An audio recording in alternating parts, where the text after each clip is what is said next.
دوری کنید از آدمایی که قدرتون رو نمیدونن، از آدمای قدر نشناس دوری کنید، چون آدم قدر نشناس فقط خودشو که از چشم شما نمیندازه، بدتر از اون کاری میکنه که خودتون از چشم خودتون بیافتید. خیلی تلخ میگفت منی که زیر دین هیچ احدی نمیرفتم، تو با من کاری کردی که الان مدیون خودمم، مدیون همه اون عشق و علاقه و مهری که من خرج تو کردم و تو ندیدی و میشد اینا سهم خودم بشه، یا حداقل سهم آدم لایقش بشه. من هر روز خودم رو سرزنش میکنم.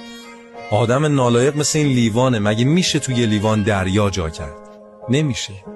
میگه دریا در استکان کسی ریختن خطاست، از حد که بگذریم محبت ثواب نیست.